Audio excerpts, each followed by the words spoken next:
Alors, nous sommes sur la base de Valcartier, à l'endroit même où était situé le camp de Valcartier lors de la Première Guerre mondiale, de 1914 à 1918. Mais particulièrement, le camp de Valcartier, en 1914, était le seul et unique camp d'entraînement pour tout le corps expéditionnaire canadien. La route derrière moi était la route qui divisait le camp et les tentes en deux parties. Sur le long des routes ici, il y avait des centaines de petits commerces qui offraient des produits aux soldats, des souvenirs, de la nourriture, des studios de photographie, des endroits où on pouvait regarder des films muets, évidemment, et c'était très actif. On la comparait même à une foire. Mais c'était grouillant d'activité ici. Le ministre de la Défense, le colonel Sam Hughes, va enjoindre toutes les unités de la milice à envoyer leurs volontaires ici à Valcartier. Pourquoi Valcartier? C'est parce que Valcartier est situé non loin de Québec. C'est un terrain fédéral ici et Québec a son port où on peut embarquer et débarquer facilement les troupes, les hommes et le matériel. La mobilisation du corps expéditionnaire canadien s'est faite de façon chaotique. Il y avait d'abord un plan de mobilisation qui avait été établi par un officier d'état-major britannique attaché à la milice canadienne. Et ce plan était parfaitement orchestré et administré.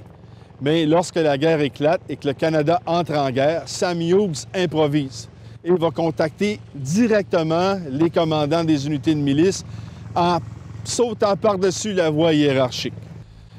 Alors, les gens, Valcartier, lorsqu'on demande, on enjoint les troupes et les volontaires de venir à Valcartier, il n'y a rien. Ce sont des champs, encore des champs qui sont à l'abandon, quelques maisons qui sont abandonnées.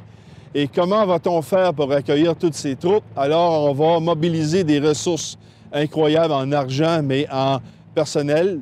Et on va transformer ce camp-là en quelques jours pour recevoir 25 000 hommes. C'était le plan original ici. Les troupes commencent à arriver à partir du 18 août et en quelques jours, le camp va accueillir jusqu'à 36 000 volontaires ici, ce qui est énorme, beaucoup plus que les 25 000 prévus originalement. Le colonel Hughes, Sam Hughes, qui va être promu par la suite major général, est partout sur la base. Il va même se faire construire une résidence personnelle et une voie de chemin de fer pour garer son train privé. À ce moment-là, il peut venir à peu près quand il veut et partir quand il veut. Et Sam Hughes est partout sur le terrain. Et ne fait pas qu'observer, il participe lui-même, interrompt les instructeurs pour montrer lui-même comment faire du combat corps à corps, comment tirer, va même engueuler vertement ses officiers devant ses troupes. Bref, il n'est pas très populaire du tout. Alors, à la fin de septembre 1914, les soldats, même si leur entraînement est loin d'être parfait et complet, doivent quitter pour l'Angleterre.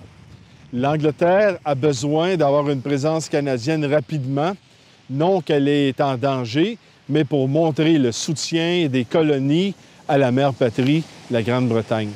Donc, conscients que les soldats ne sont pas entièrement prêts à aller affronter l'ennemi, vont parfaire leur instruction sur les plaines de Salisbury en Angleterre et ailleurs.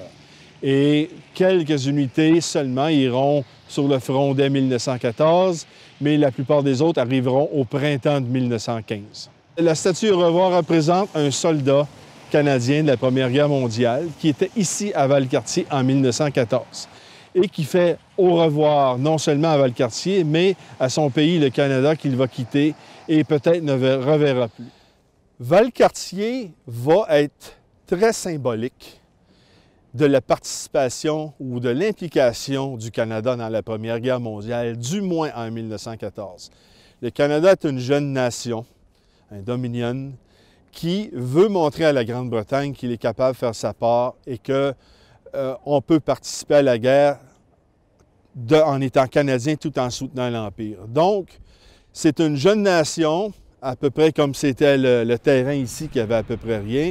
Et en peu de temps, on en a fait un grand symbole, un point central du Canada où on a envoyé une flotte d'une 30aine de 1000 hommes de l'autre côté, ce qui était très symbolique ici. Et Valcartier par les efforts déployés et l'argent investi, représente bien ceci.